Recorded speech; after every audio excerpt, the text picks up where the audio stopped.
naszym pierwszym projektem miał być projekt poświęcony W ogóle polskiemu jazzmenom, tak. Tak, polskim jazzmenom i Wytwórni Polish Jazz, ale nie tylko. No, tak. No to właśnie Rebirth jako właśnie odrodzenie tego polskiego bo jazzu. chcieliśmy po prostu pokazać, Właśnie- trochę rzucić światło na kompozytorów, których się mało gra z Polish Jazzu w ogóle, z tej wytwórni i no taki był nasz zamysł, ale no...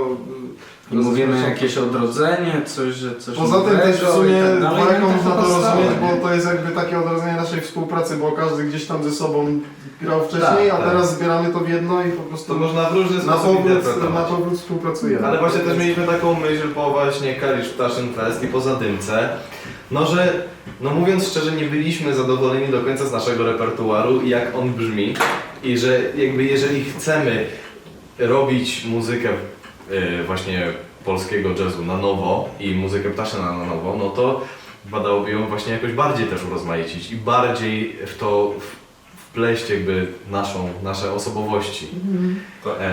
No i właśnie dlatego powstały te zmiany.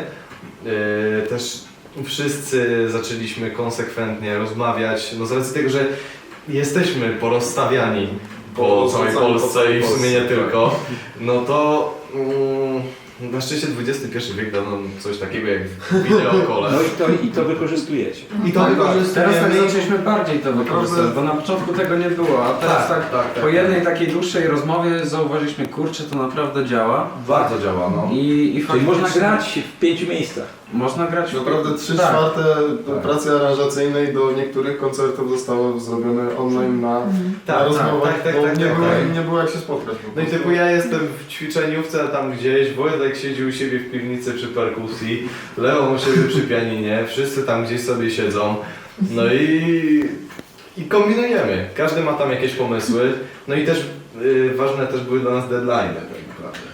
No, to cały czas jest ważne, bo kreatywność. u nas, no jak to myślę, że wszędzie, nie zawsze każdemu się chce wszystko od razu, zwłaszcza jak jest dużo pracy. I często te rzeczy były odkładane na później, a mam wrażenie, że ostatnio załapaliśmy taką lepszą ekonomię pracy i taką lepszą organizację. Właśnie te stricte deadline'y, że do tego i tego ma być zrobione to i to bardzo pomaga, uważam. I w ogóle zgranie lepsze złapaliśmy też ze sobą muzycznie, tak. Perkusja to serce orkiestry. Ja bym dopowiedział do tego lokomotywa, no bo ciągnie kiedy trzeba, daje czadu, ale kiedy trzeba przyhamować, to musi ogarnąć całą resztę. Czy tak jest? Oczywiście, z pewnością. To Buddy Rich powiedział, że nie ma słabych zespołów, są słabi perkusiści i to jest po części prawda. Wojtek, skąd się wziąłeś? Skąd jesteś? Ja jestem z Tomaszowa Mazowieckiego, to jest tak przewrotnie, bo mazowiecki, ale jest w województwie łódzkim. No i gram w sumie od 5 roku życia. Moi rodzice są obydwoje muzykami jazzowymi, mój tata jest także perkusistą, więc no W genach, w genach. od można samego tak powiedzieć. początku. Czyli rozumiem szkoła muzyczna. Nie, ja nigdy nie byłem kształcony formalnie na perkusji, nie byłem w żadnej szkole. No głównie za sprawą lekcji z tatą to się wszystko odbywało i lekcji prywatnych i warsztatów różnego rodzaju. Czyli tutaj nie jesteś skrzywiony żadnymi ksylofonami, kotłami i wibrafonami, czy... No można powiedzieć, że nie jestem skrzywiony. Fantastycznie.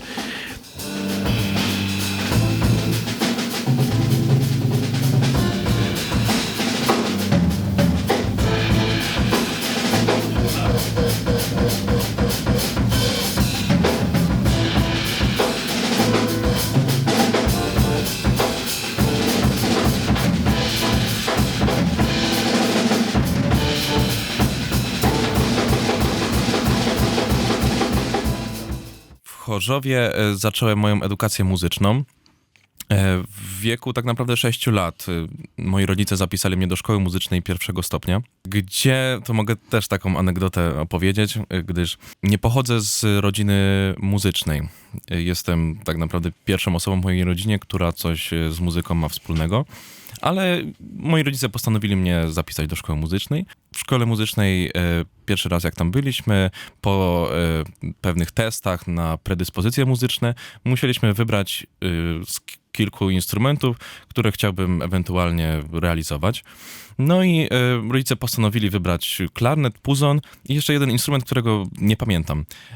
Następnie mieliśmy spotkania z nauczycielami tych instrumentów I na samym początku spotkaliśmy się z nauczycielem klarnetu, który powiedział, że nie nadaje się, ponieważ brak mi zębów.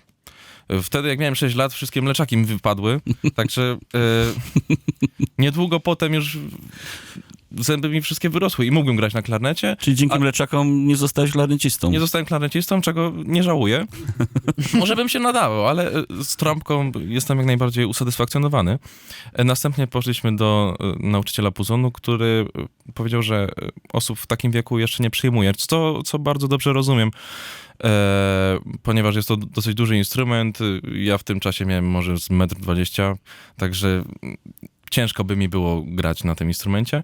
No i wtedy przyszedł do nas nauczyciel trąbki, kłusnął koło mnie i powiedział: Andrzej, chodź na trąbkę, będziesz mógł grać na pogrzebach.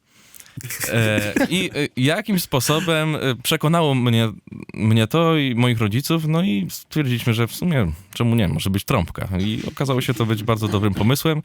No i do dziś, czyli już mając 20 lat, 14 lat grając na trąbce, jestem bardzo zadowolony, że właśnie tak to wyszło.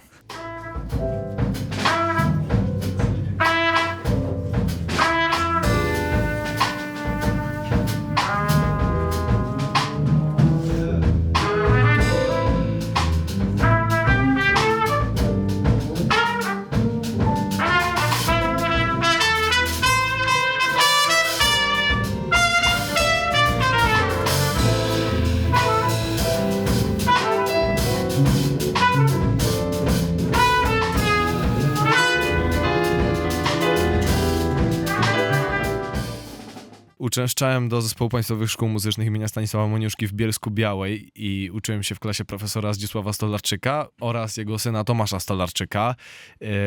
No i to było w sumie przez całe 12 lat mojego życia. Pierwsze to ja miałem grać na fortepianie i strasznie naciskałem ten fortepian, bo zawsze jak pytało pytanie, no to ja mówiłem fortepian.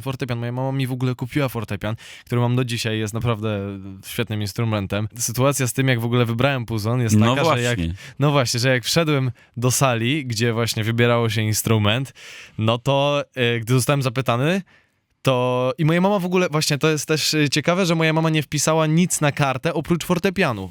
Mogła tam naprawdę wpisać każdy instrument, że ja po prostu każdy instrument wybieram, a wpisała tylko fortepian. I ja wchodzę do tej sali i właśnie komisja się mnie pyta, na jakim instrumencie chcesz grać? A ja mówię, a mógłbym chwilkę pomyśleć?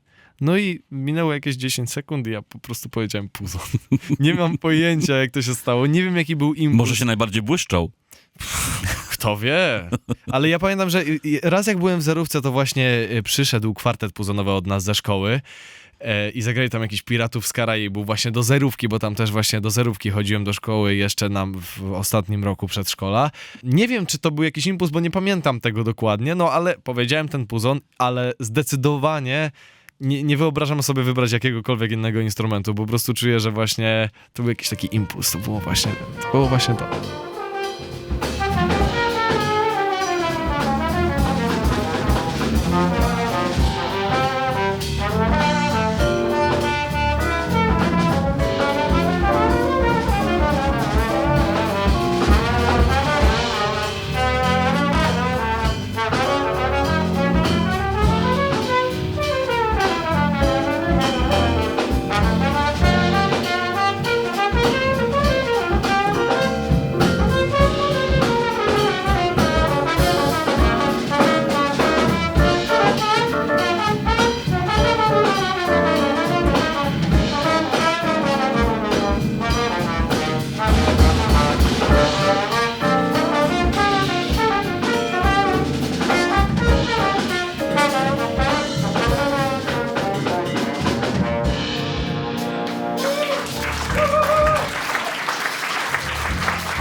Pasja do muzyki to w sumie się zaczęła od tego, że jak to wszystkie dzieci musiały grać na jakimś instrumencie, no i akurat ja dostałem tenor, eufonium, inaczej potocznie zwane świńskie ucho. Mhm. No w Bawarii to chyba dosyć często mi się wydaje, że spotykane. No i grałem na tym, mi się to nawet podobało, jeździłem na próby, na różnego rodzaju grania, czy jakieś dożynki, czy przemarsze. Aktualnie jestem jeszcze w szkole muzycznej, stąd się między innymi znam z Tymkiem. Jestem w 3. klasie liceum, są 4, więc jeszcze mam w sumie rok do matury i jestem na kontrabasie klasycznym u pana Grzegorza Skórki, serdecznie go pozdrawiam. No nic, no jest to generalnie szkoła klasyczna, nie jazzowa, a jednak mam zamiłowanie głównie do muzyki jazzowej, więc bardziej wolałbym jakby w to iść i no na pewno chciałbym generalnie pójść w muzykę jazzową.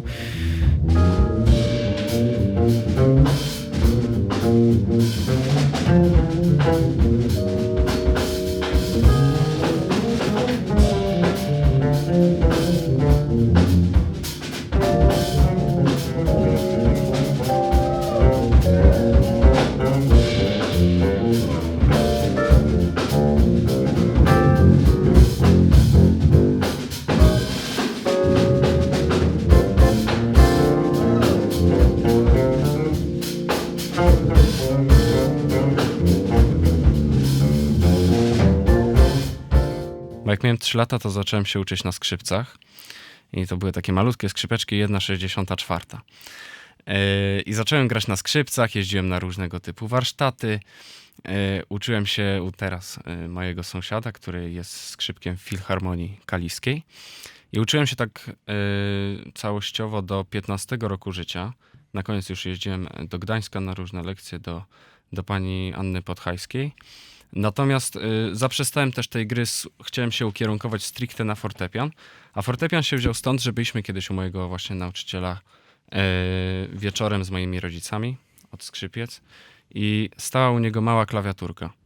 I podszedłem do tej klawiaturki i wtedy grałem na skrzypcach menueta Bacha i za bardzo nie mając żadnego pojęcia o fortepianie, tak ogarnąłem mniej więcej jak to tam się klika, jak działa i tego menueta zacząłem grać. I z tego też, co później mi mama z tatą opowiadali, wszyscy byli bardzo zdziwieni, że właśnie zagrałem jakimś cudem tego menueta. I przyszedłem do domu i powiedziałem... Nie jakimś cudem, po prostu masz od Boga dar w postaci słuchu. Bardzo mi miło.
Zapraszam.